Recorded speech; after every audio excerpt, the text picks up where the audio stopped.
सभी भक्तों के लिए जय श्री राधे। दोस्तों, एक बार की बात है, वृंदावन में एक बहुत ही गरीब फूल बेचने वाली वृद्धा रहती थी जिसका नाम था गंगा। उसका कोई अपना नहीं था, ना पति ना बच्चे। वह हर रोज सुबह जल्दी उठकर यमुना किनारे से फूल तोड़कर लाती और मंदिर के बाहर बैठकर फूलों की माला बेचती। गंगा बहुत गरीब थी, लेकिन उसके मन में श्री कृष्ण के लिए बहुत प्रेम था। वह रोज अपने फूलों में से सबसे सुंदर माला बनाकर मंदिर में रख देती और कहती, लाला, यह माला मैं तुम्हारे लिए लाई हूँ, इसे स्वीकार कर लो।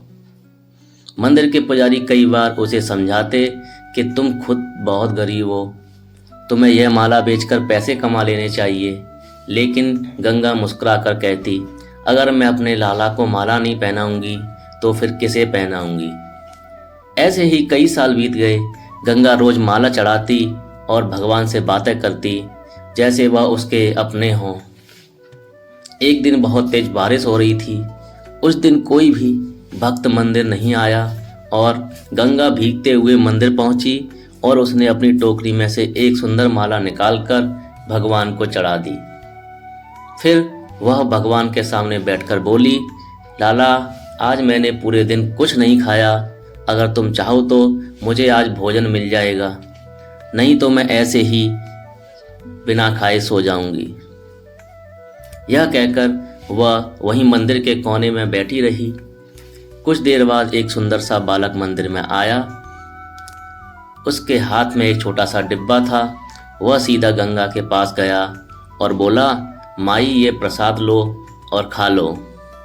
गंगा ने आश्चर्य से उस बालक को देखा और पूछा, बेटा तुम कौन हो? बालक मुस्कुराकर बोला, मैं मंदिर के पास ही रहता हूँ, मैंने सोचा तुम भूखी होंगी इसलिए प्रसाद दे दूँ।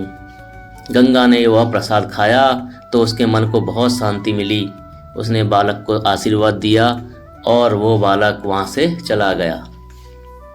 अगले दिन सुबह जब मंदिर खुला तो पुजारी ने देखा कि भगवान के गले में वही माला है जो गंगा ने कल चढ़ाई थी, लेकिन उसके पास एक सोने का डिब्बा भी रखा हुआ था।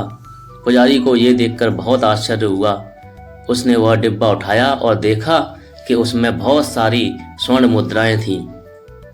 तभी गंगा मंदिर में आई और पुजारी ने उससे पूछा, माई, क्या कल रात यहाँ कोई आया था? गंगा ने कहा, हाँ, एक छोटा सा बालक आया था जिसने मुझे प्रसाद दिया था। ये सुनकर पुजारी की आंखों में आंसू आ गए और वो बोला, माई, तुम्हें पता है वह कौन था? गंगा ने कहा, नहीं बेटा, वह तो बस एक बालक था। पुजारी ने भगवान की मूर्ति की ओर इशारा करते हुए कहा, माई, वह कोई और नहीं बल्कि स्वयं श्री कृष्ण थे। तुम्हारी सच्ची भक्ति से प्रसन्न होकर वो तुम्हें भोजन देने आए थे।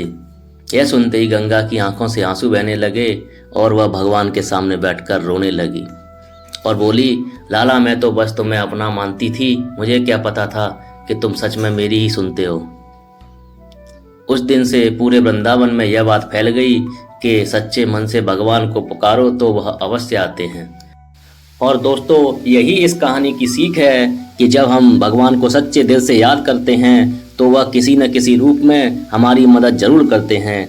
अगर आपको यह भक्ति की कहानी अच्छी लगी हो तो नीचे कमेंट में राधे राधे जरूर लिखना और ऐसी ही भक्ति की और कहानियाँ, भगवान के और चमत्कार वाली कहानियाँ देखने के लिए हमारे चैनल को सब्सक्राइब करें और बेल आइकन को जरूर दबाएं। ये कहानियाँ सबसे पहले आपके पास जरूर पहुँचेंगी। भगवान के सारे चमत्कार आपको देखने को मिलेंगे। भगवान की कृपा आप पर जरूर बरसेगी। और इस वीडियो को लाइक करें और अपने ग्रुप्स में, अपने दोस्तों में शेयर जरूर करें। वीडियो देखने के लिए आपका बहुत बहुत धन्यवाद। जय श्री राधे, जय श्री कृष्णा, जय श्री वृंदावन धाम।